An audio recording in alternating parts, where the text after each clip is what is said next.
Hello, अस्सलाम वालेकुम दोस्तों आज की इस वीडियो में हम class 9th mathematics chapter 01 matrices and determinants की 3 टॉपिक्स पढ़ेंगे। ठीक है, ये जो 3 टॉपिक्स है ये छोटे छोटे टॉपिक्स है। तो इस वीडियो में मतलब कि एक ही वीडियोस में इन तीनों टॉपिक्स को हम कवर करेंगे।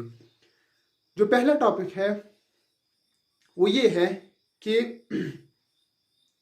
एक मैट्रिक्स में रो और कॉलम्स क्या होते हैं। ठीक है, तो मैट्रिक्स के ऊपर मैंने पहले भी बात की थी कि मैट्रिक्स क्या होता है। ठीक है, रियल नंबर्स का अरेंजमेंट होता है और रियल नंबर्स को जब हम अरेंजमेंट देते हैं और उसको स्क्वायर ब्रैकेट्स या पैरेंथेसिस ब्रैकेट में इनक्लोज कर देते हैं तो उसको हम बुलाते हैं मैट्रिक्स।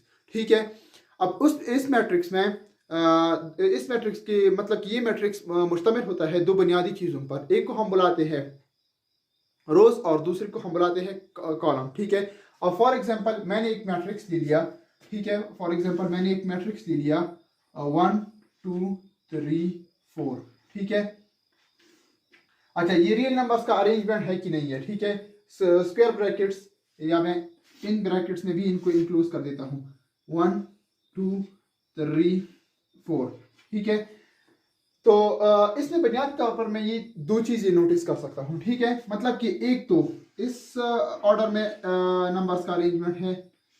ठीक है, मतलब कि हॉरिजॉन्टली, और एक ये अरेंजमेंट है नंबर्स का। ठीक है, जो कि वर्टिकली है। ये जो हॉरिजॉन्टल अरेंजमेंट है इसको हम क्या बुलाते हैं? रोज बुलाते हैं। ठीक है, रोज, ये भी एक रो है। ठीक है, और ये भी एक रो है। ठीक है, तो इस मैट्रिक्स में कितने रोज हैं? 2 रोज हैं। ठीक है, अब इस वर्टिकल जो है वर्टिकल अरेंजमेंट है रियल नंबर्स का, ये 1 3 2 4 इस साइड पे। ठीक है, इसको हम बुलाते हैं कॉलम्स। ठीक है, इसको हम बुलाते हैं कॉलम्स। अब इस मैट्रिक्स में देखो, इस मैट्रिक्स में 2 कॉलम्स हैं और 2 रोज हैं। ठीक है, अब ये तो ये मैट्रिक्स था। ठीक है, अब फॉर एग्जांपल मैंने ये मैट्रिक्स, इस मैट्रिक्स का एग्जांपल ले लिया 1 5 9 4 3 6 7 8। फॉर एग्जांपल मैंने इस मैट्रिक्स का एग्जांपल ले लिया।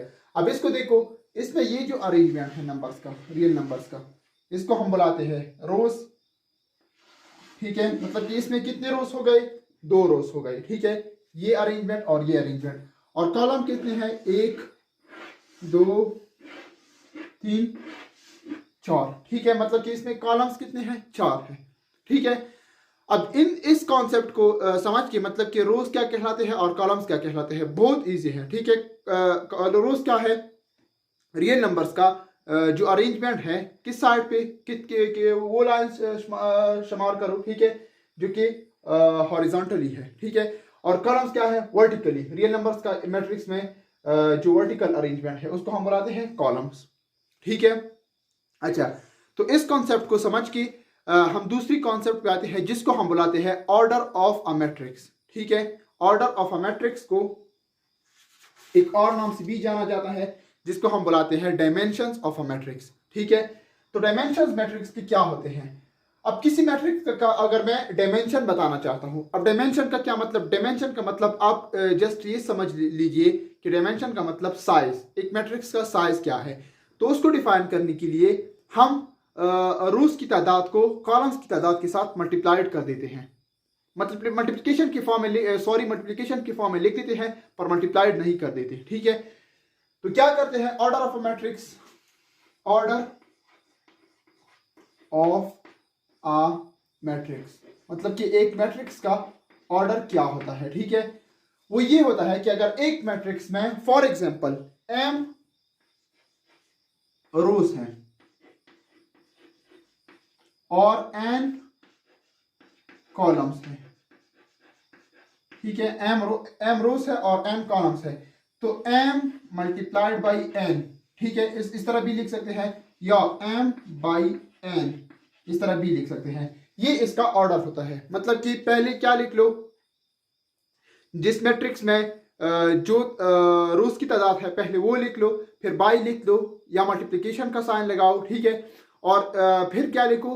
कॉलम्स की जो तादाद है वो लिखो, ठीक है। तो ये मैट्रिक्स का ऑर्डर होता है, ठीक है। अब फॉर एग्जांपल मैं इस मैट्रिक्स का ऑर्डर बताना चाहता हूँ, ठीक है, कि इस मैट्रिक्स का ऑर्डर क्या है। अब सबसे पहले मैं क्या करूंगा, इसमें रोज शुमार करूंगा, ठीक है। इसमें कितने रोज है, 2 रोज है, 2 लगाऊंगा, फिर क्या लगाऊंगा, बाई लगाऊंगा, ठीक है, बाई लगाऊंगा, फिर क्या करूंगा, कॉलम्स को शुमार करूंगा, ये एक कॉलम और ये दूसरा कॉलम।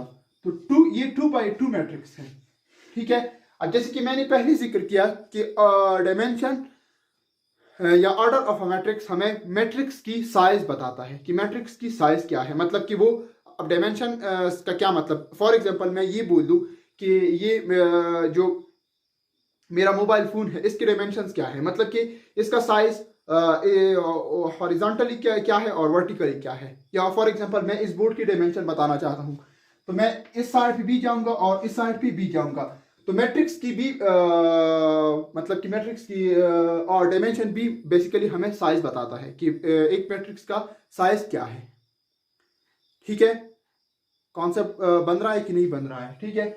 तो मैट्रिक्स का साइज बताता है। अब इस मैट्रिक्स का मैंने 2 by 2 बताया, ठीक है, मतलब कि मैंने बताया कि मेरे पास में एक मैट्रिक्स है जिसका डायमेंशन है, जिसका ऑर्डर है 2 by 2। तो आपने ऐसे मैट्रिक्स को कंसिडर करना है जिसमें 2 कॉलम्स हो और 2 रोज हो, ठीक है।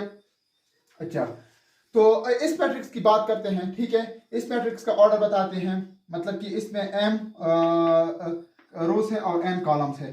तो m रोज है, मतलब कि एक रो और दूसरी रो।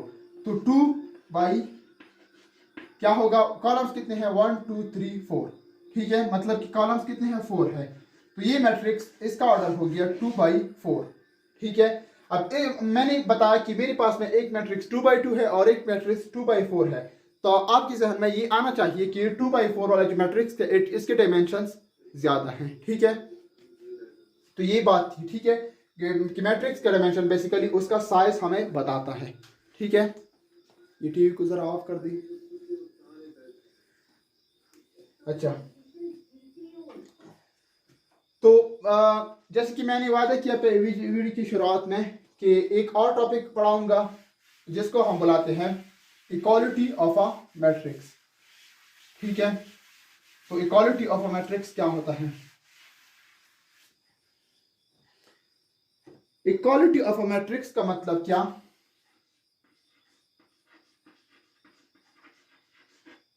इक्वालिटी ऑफ अ मैट्रिक्स, ठीक है। इक्वालिटी ऑफ अ मैट्रिक्स, एक दो मैट्रिसेस तब बराबर होंगे, मतलब कि इक्वल्स होंगे, अगर उनकी क्रॉसपॉन्डिंग एलिमेंट्स बराबर हों। अब क्रॉसपॉन्डिंग एलिमेंट्स से मेरा क्या मतलब, क्रॉसपॉन्डिंग एलिमेंट्स वो एलिमेंट्स कहलाते हैं जो एक दूसरे के आमने सामने हों, ठीक है। फॉर एग्जांपल मैं जनरल फॉर्म ले लेता हूँ। फॉर एग्जांपल ये एक मैट्रिक्स हुई जिसमें क्रॉसपॉन्डिंग एलिमेंट्स हैं ए बी सी, ठीक है, और A B C X Y Z, ठीक है। अब दूसरा मैट्रिक्स सपोज ये हो गया जिसमें एलिमेंट्स है P Q R and P Q R and for example मैं ले लेता हूँ आई जे के, ठीक है।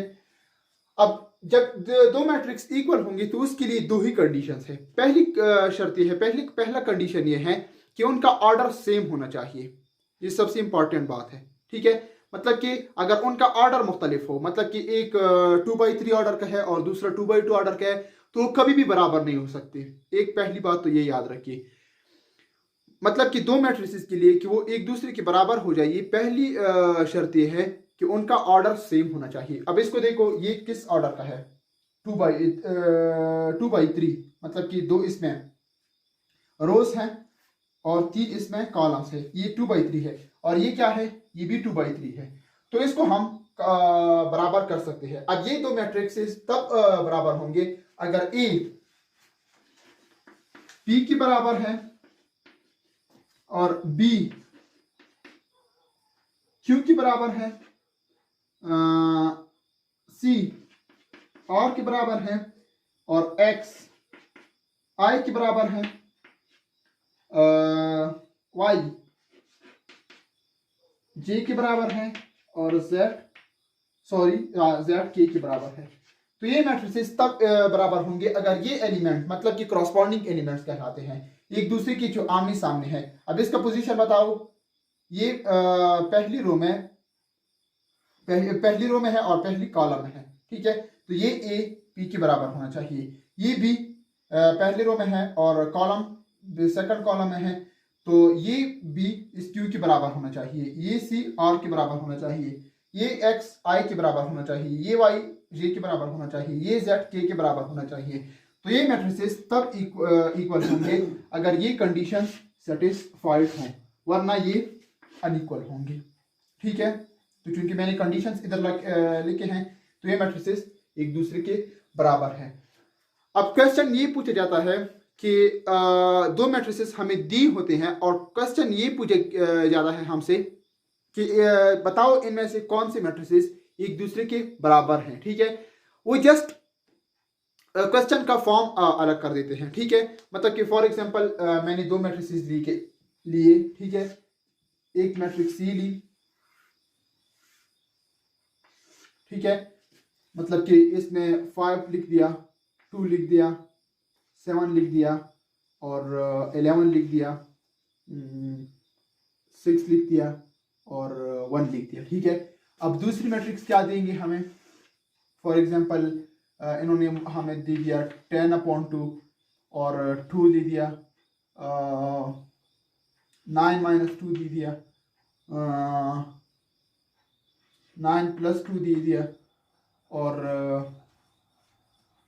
6 दे दिया फॉर एग्जांपल और 2-1 दे दिया।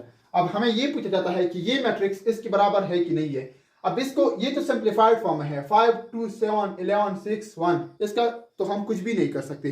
अब इसके ऊपर इसको सिंप्लीफाइड कर दो, 10/2 5 आता है कि नहीं आता, 9-2 7 आता है कि नहीं आता, ठीक है। ये मैंने वैसे लिखी ताकि आप लोगों को समझ आ जाए कि किस तरह के एग्जाम्पल हमें दे देते हैं और हमें क्या पूछा जाता है। 9+2 11 होता है कि नहीं होता, 6 वैसे भी लिखा है, 2-1 1, तो इसके करस्पॉन्डिंग एलिमेंट्स बराबर हैं, ठीक है। मतलब कि फॉर्म चेंज है, 10/2 दूसरा फॉर्म है 5 का, ठीक है, और 9-2 दूसरी शक्ल है 7 की, ठीक है, और 9+2 11 की दूसरी शक्ल है और 2-1 1 की दूसरी शक्ल है। तो इसमें सिर्फ फॉर्म को चेंज कर देते हैं, ठीक है। तो ये थे कुछ टॉपिक्स, मतलब कि छोटे छोटे टॉपिक्स थे पर बहुत इंपॉर्टेंट है एक्सरसाइज 1.1 को हल करने के लिए। तो एक्सरसाइज 1.1 के लिए, मतलब कि दूसरी वीडियो आने के लिए रही मेरे चैनल के साथ ट्यून। तो तब तक के लिए खुदा हाफिज़।